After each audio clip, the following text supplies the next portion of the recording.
শুভ সকালবেলা। অশেষ ধন্যবাদ জানাচ্ছি আমাদের আলোকিত মানুষ হিসেবে এখানে উপস্থিত আছেন আমাদের বিশিষ্ট ব্যবসায়ী জনাব আজম কাকা। আপনাকে আমি ধন্যবাদ জ্ঞাপন করছি। আজমল কাকা, আপনাকে আমি ধন্যবাদ জ্ঞাপন করছি। আমার চ্যানেল 9 এবং জাতীয় পত্রিকা দৈনিক আজকের আলোকিত শাখা থেকে আমি সাংবাদিক ফরক ভাই আপনার সঙ্গে আছি। প্রথমে আজমল আলী কাকা, আমি আপনার কাছে জানতে চাচ্ছি যে আপনারা যে ব্যবসা করছেন, এই ব্যবসা প্রতিষ্ঠানটা আছে কত বছর হয়েছে, সেই কথাটা আপনার চ্যানেল 99-এ তুলে ধরবেন। আমি সাংবাদিক ফরক ভাই আপনার সঙ্গে আছি। সম্মানিত আজমল আলী কাকা। ধন্যবাদ। ফরহাদ, ধন্যবাদ চ্যানেল 9 ফরহাদ ভাইকে এবং চ্যানেল 9-এর এবং আলোকিত সকালের প্রতিনিধিকে। ব্যবসায়ী ব্যাপারে বিগত 7-8 বছর থেকে আমরা তো শহরের একটু বাইরে যে এলাকা কোম্পানিগঞ্জ গোয়েঙ্গাটের এবং সদরের ঠিক মধ্যবর্তী যে এলাকা, এখানে পুরাতন শেখ হাসিনা ব্রিজের মধ্যবর্তী যে এলাকাটাতে আমরা আছি, এই এলাকাতে শুধু পাথরের ব্যবসা, বালুর ব্যবসা, এই ধরনের ব্যবসায় লক্ষ লক্ষ মানুষ নেই।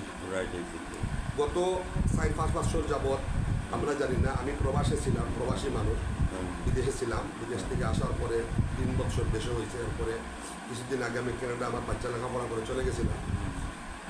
এই মাত্র 10-12 দিন হয়েছে বাড়িতে আইছি। এখানের ব্যবসার যে পরিস্থিতি বর্তমানে খুব ভয়াবহ। এবং এই জায়গাটা আমাদের ফ্লাড এফেক্টেড জায়গা। সামান্যতম বন্যা হলে গোয়েনঘাট কোম্পানিগঞ্জের মানুষ বড় অসহায় হয়ে যায় এবং আমাদের এলাকাতে নানান ধরনের অভিযোগ নিয়ে আসে। কিন্তু আমরা তো ন্যূনতম ব্যবসায়ী, অত বড় ব্যবসায়ীও নাই, যতটুকু সম্ভব।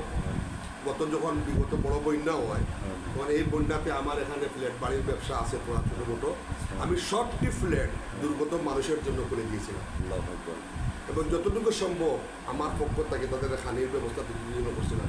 পরবর্তীতে শহরের বহুত বিত্তশালী লোকজন আইসেন, আয়া সহযোগিতা করছেন। দলীয়ভাবে অনেক লোকজন, বিএনপি, আওয়ামী লীগ, জামাত, এই ধরনের দলীয় লোক পাইয়ে তারা সহযোগিতা যতটুকু দ্বারা সম্ভব হয়েছে।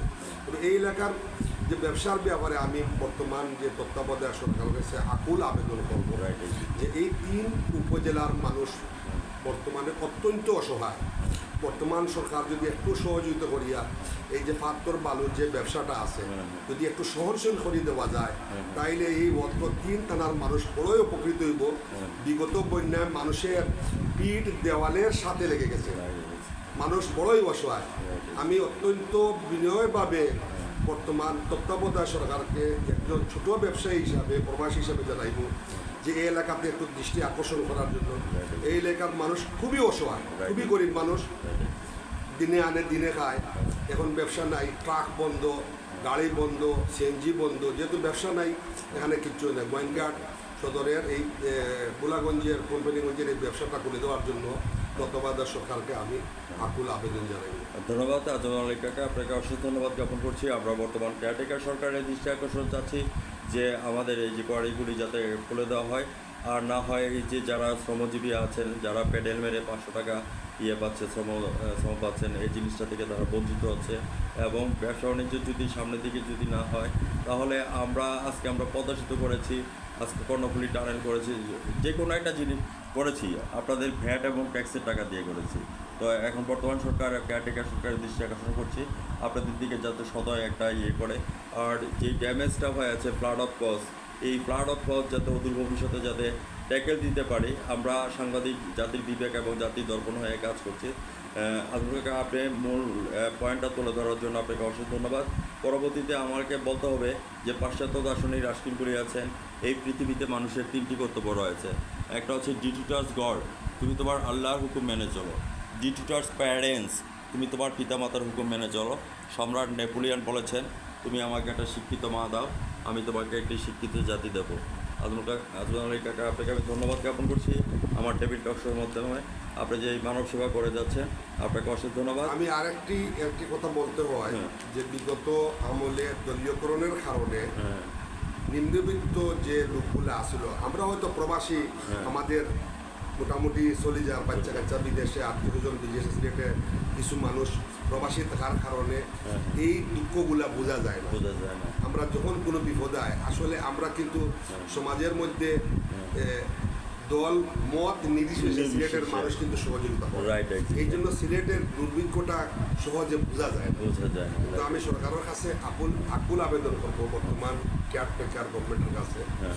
যে দলীয়করণের কারণে হ্যাঁ, হ্যাঁ। এদেশের মানুষ যে নির্যাতিত হয়েছে হয়েছে ভয়াবহ ব্যাপার। ব্যাপারটা এইটা বলা বাহুল্য, আমরা বাড়ি করে থাকতেও ভয় করছি। রাইট। আমরা যখন প্রবাস থেকে আসতাম তখন আমাদের ভয় থাকতো যে আমরা রাত্রে আমরা থাকতে পারবো না বাড়িতে, যখন শহরে যেতাম বাড়িতে আসতে পারবো না।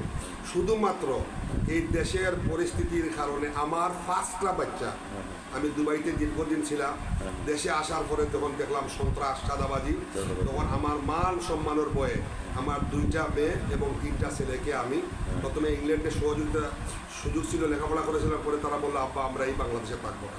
তখন তারা কানাডা চয়েস করে সবাই চলে যায়। রাইট। বিগত দিনে আমি এই যখন আন্দোলন চলে তখন আমি কানাডাতেই অবস্থান করছিলাম। আমাদের ছেলেরা মেয়েরা তখন ওখানেই রোডে দাঁড়িয়েছিল বৈষম্য ছাত্র আন্দোলনের পক্ষে। তারা ওখান থেকেই সহযোগিতা করছিল যতটুকু সম্ভব। আমরা তো আর অত বিত্তশালী নাই বা অত পলিটিশিয়ানও নাই, আমরা সাধারণ মানুষ যতটুকু বুঝি। যে আমি বর্তমানে তত্ত্বাবধায়ক সরকার এইটা আবারও বলবো যে দয়া করে আপনি ওয়াইনগেট কোম্পানিগঞ্জ জৈন্তাপুরের বাড়িগুলা সরকারের ট্যাক্সের মাধ্যমে খুলে দেওয়ার জন্য রাইট। দয়া করে, তাইলে এই বাংলাদেশে এই সিলেট জেলাটা খুবই উপকৃত হবে এবং সিলেটের কমপক্ষে 30 লক্ষ মানুষের উপকার হবে। ধন্যবাদ আপনাকে। আমরা বর্তমান কেয়ারটেকার সরকারের দৃষ্টি আকর্ষণ করছি অন্তত 30 লক্ষ মামুনের দৃষ্টি আকর্ষণ করার জন্য, এবং আপনি যে অ্যাচিভমেন্টের কথাটা তুলে ধরেছেন এটা যাতে আমরা পুঙ্খানুপুঙ্খিকভাবে করতে হয়।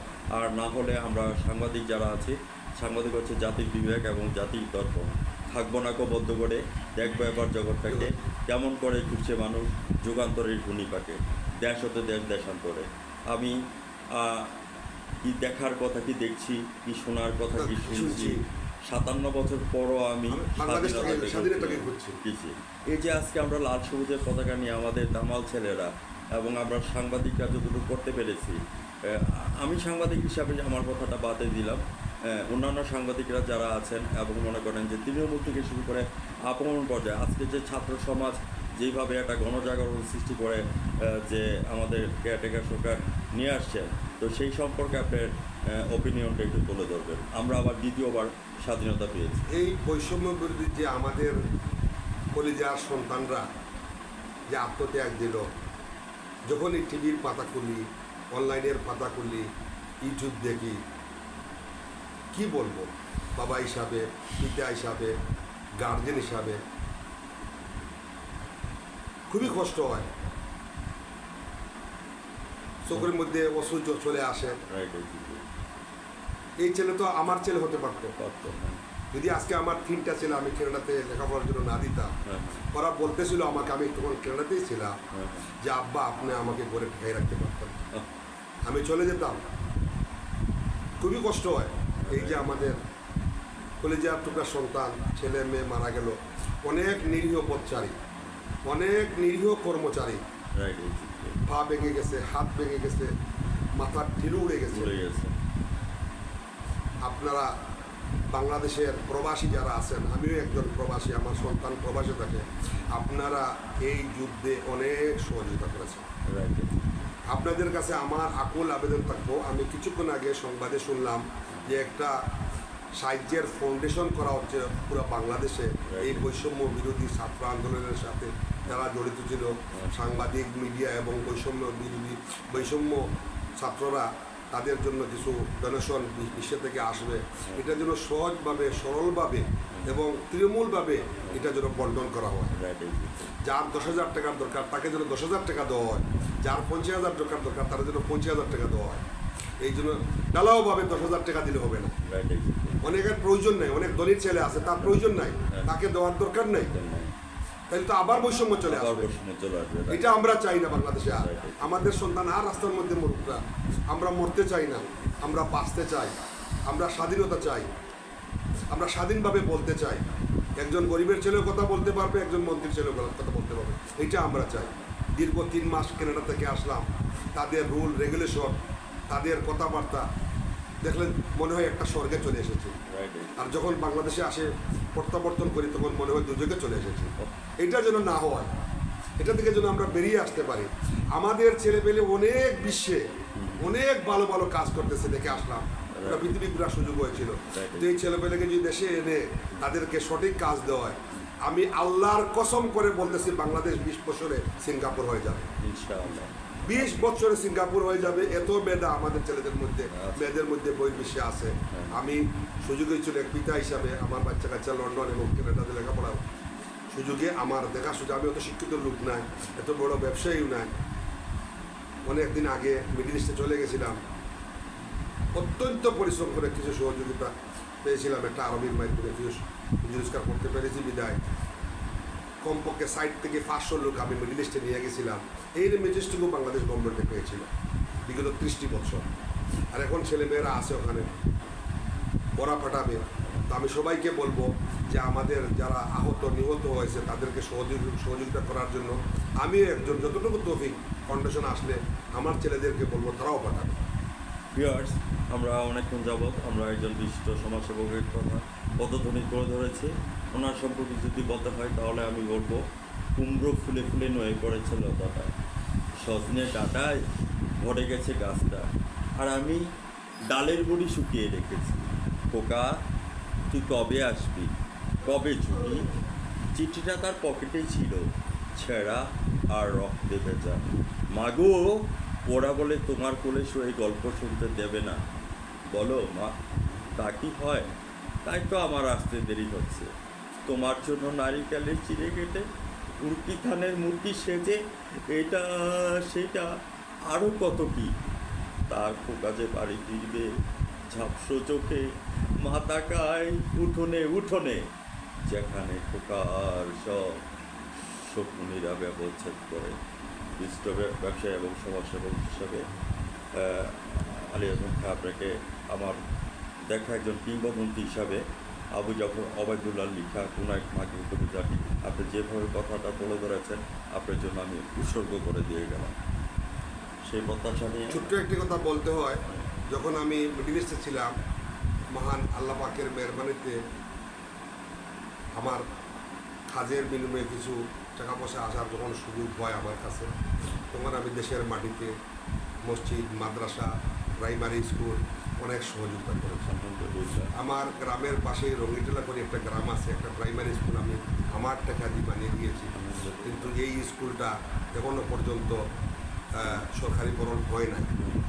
যদি আমার এই সংবাদটুকু বর্তমান সরকারের তত্ত্বাবধায়কের শিক্ষা উপদেষ্টা পর্যন্ত পৌঁছে, এই যে এখান থেকে আমি কথা বলতেছি, সিলেট উসমানী বিমানবন্দরের 4 নম্বর খাদিমনগর ইউনিয়নের ভিতরে রঙিটিলা একটা প্রাইমারি স্কুল আছে। অত্যন্ত গরিব মানুষ, গরিব ছেলেমেয়ে লেখাপড়া করে, কিন্তু স্কুলটা এখন প্রায় বন্ধের পথে।